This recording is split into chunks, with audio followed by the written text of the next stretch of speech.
This podcast segment is brought to you by Facts from the Ghost of Podcast. The host, DJ Lottie Dottie. If you enjoy this segment, hit the like or subscribe button. The likes I appreciate, the views I appreciate more. So without further ado, shall we begin? How y'all doing? Facts from the Ghost of Podcast, DJ Lottie Dottie. This segment is going to detail the recent beef, if that's what you want to call it, or Jason Whitlock versus Stephen A. Smith, or, the recent heat between Jason Whitlock and Stephen A. Smith. However you want to address this rather confrontational, belligerent, issue these two analysts have with one another. However you want to address it is fine. For me, I'm kind of surprised, but I'm not. But I'm gonna play a clip by Jason Whitlock, and then I'm gonna play another clip by Stephen A. Smith. And I'll speak on it afterwards. I'll give my opinion on what I think about why these two having this type of animosity against each other. I don't know if it's for show, for ratings, entertainment. I don't know. I don't know if these two are having this type of beef. If it's actual beef, if it's actual heat between these two, I have no idea because I'm not behind the scenes when it comes to entertainment, if that makes sense. TV personnels and all that. Personalities. I'm sorry, not TV personnel, TV personalities. Like Stephen A. Smith and Jason Whitlock. So I'm not behind the scene. I don't know if these dudes script all this, if these dudes are great actors like that, and they can just sell characters, make people believe that, yeah, we have heat with each other, but behind the scenes they're shaking hands, going out, having drinks together, kicking it, sharing notes with one another on how to, do, what kind of segment should we come up with for each one, one of those podcasts, so they, share each other's ideas, and then they, bounce off one another's ideas, and then, they come up with all this content for their podcast shows. I don't know if that's how it's done. This could be an actual issue between these two. They can actually have heat, Stephen A. Smith and Jason Whitlock. It could be, actually that these two just don't like each other, right? They could have that type of animosity where I ain't gonna lie, what Stephen A. Smith said sound like fighting words to me. I know somebody talked about me like me like that. I said it like that. If someone came at me like that, okay, they're words and they're gonna bounce off my chest. Of course they are. But still, I'm gonna let it be known that, hey, if you got an issue with me, man, all you gotta do is come see me. We ain't gotta do all this talking. If you got that type of an issue with me, come see me like a man, and we can go knuckle up in an alley somewhere, or we can go find a place where we can, fight, box it out or whatever, fight. So, yeah, like I said, I'm gonna play this first clip by Jason Whitlock, and then I'm gonna play another clip by Stephen A. Smith. Anytime I listen to Stephen A. Smith, and this is what I was getting at, how did he become the face, the voice of sports media? The guy knows virtually nothing about sports. He's never, other than maybe occasionally, back in the old days, he might have a trade rumor or something like that. But actually understanding what's going on in sports, understanding the decision making of any organization, he's always embarrassingly wrong, embarrassingly bombastic, embarrassingly stupid. He's all quick to play the race card to be popular over Twitter. I do actually get the Stephen A. phenomenon, and he's a plant, just like Cat Williams said about Kevin Hart. They don't put the most talented and most accomplished in those positions. They put the biggest buffoons and the easiest to control in those positions. Anyway, your thoughts on that clip and the stuff I talked about last week about Stephen A. and his fictionalized comic book memoir? Yeah, I mean, the word bloviate comes to mind when I see clips like that. But, you know, with Stephen A. Smith, look, there was a time I did enjoy his stuff. I talked about his ESPN2 show that I was a pretty loyal viewer to. I always thought his commentaries on Allen Iverson back in his day were actually very good. I enjoyed his NBA coverage. But this current form of Stephen A. Smith, what I will say is this. He says so damn much, but so damn little of substance. And look, when you hear certain people take certain political stances, whether it's the vaccine or on immigration, on racial and cultural issues,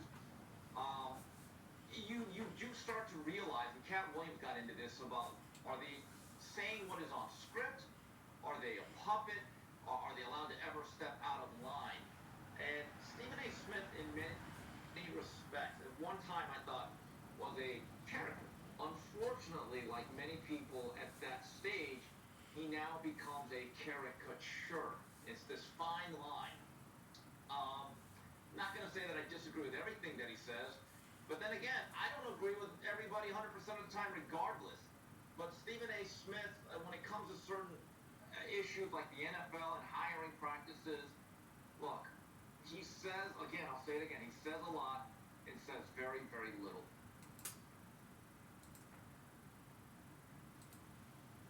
This man will tell you I'm lying. He even went so far as to say my autobiography, where I talk about my mother, my father, my sisters, the business, my hiring and firing and rehiring at ESPN, I didn't write it.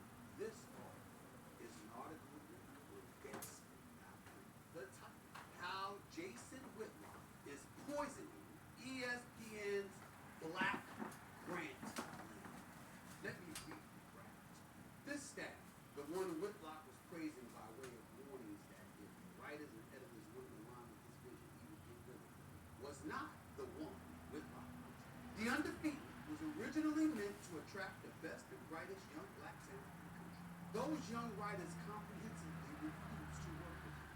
So did big-name ESPNers like Howard Bryant, Jamel Hill, and Steve Nash. Good writing. Well, he talks about that, and then he talks about after that, Jason Whitlock actually running up on him and apologizing and saying he's sorry and wrote an email and said he understands and how bad he thought their relationship was. Did you tell them how you stood outside of First Take begging me to talk to you? Did you tell them that once the same article in Deadspin came out, weeks later you wrote a lengthy apology to me in an email, begging me to forgive you, pointing out how you were betrayed by this particular writer, so you know how I must feel that you betrayed me? Did you tell the folks that? He also talks about how he doesn't like Jason so much that he even made it his point to put in his contract that he never, ever has to work with him on the network. Ladies and gentlemen, how serious I am? Am I? I have a contract that I negotiated with ESPN and I signed in 2015. I had it in my contract, and I have a copy of it, where it specifically stipulates that I never work with Jason Whitlock. It's in writing. No wonder you didn't see him on First Take. You didn't see him on Undisputed with Skip Bayless either. Skip Bayless wouldn't allow him on there. You didn't see him on Numbers Never Lie either. Jamel Hill and Michael Smith wouldn't allow him on there. I wonder how much of this is Stephen A. Smith being actually upset, or how much of this is Stephen A. using Jason Whitlock for content. Not that Stephen A.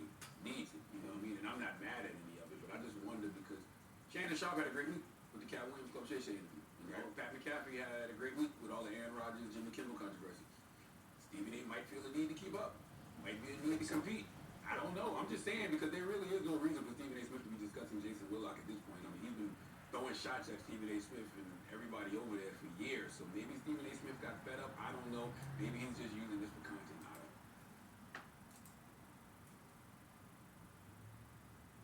know. Head to web.com and let our AI tools bring your website.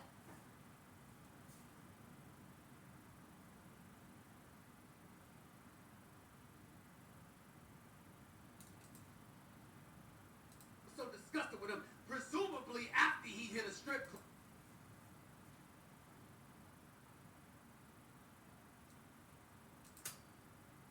showing me the bunch of love that you're giving me. Probably by the end of this show, I'll be up to 460,000 ESPN. The other would be a fat bastard that has gotten away for far too long talking his bullshit. You wanted some? Fine. I'm happy to give it to you. Piece of shit. The Stephen A. Smith Show up next. Right now.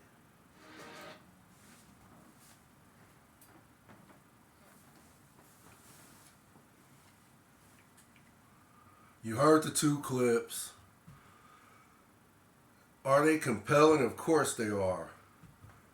But again, like the gentleman that spoke before I played the next clip, which was by Stephen A. Smith, and how he spoke on could this be a ratings catch for Stephen A. Smith because of, the Pat McAfee show had good ratings. I want to say this week. Could be wrong. I don't know if it was last week or this week, but I want to say they had good ratings. Pat McAfee had good ratings. This week showed that Shannon Sharp's podcast format, Club Shay Shay, that had good ratings this week also.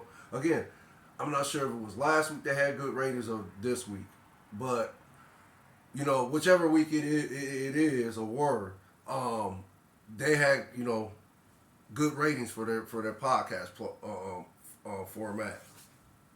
Pat McAfee and Shannon Sharp. So like the gentleman spoke before, it's Stephen A. trying to feel the, or should I say he feels the need to keep up with Shannon Sharp, Pat McAfee, and all these other podcast formats that get these good ratings by the end of the week, if that makes sense. Perhaps could it be that Stephen A. ignored Jason Whitlock's, shots, or rather takes on how he feels about Stephen A. Smith, and the takes were in the past in a negative way, and now the takes, today also been negative towards Stephen A. Smith. But could it be that Stephen A. just finally said, you know what? Okay, I've had enough. I try to ignore this fool, and here he comes again with another segment talking about how I didn't even write my own book. Oh, I played a race card. Oh, I'm stupid. Embarrassingly, just using words like that to degrade Stephen A. Smith as as an analyst. And Stephen A. Smith is one of the greatest analysts, or he's a great analyst. I'm just gonna say it like that. TV personality, if you want to say he's one of the greatest TV personalities, okay, fine. But which either way you want to describe Stephen A. Smith's accomplishments as far as in being a TV personality and just being an analyst. He's that great. Dude's that great.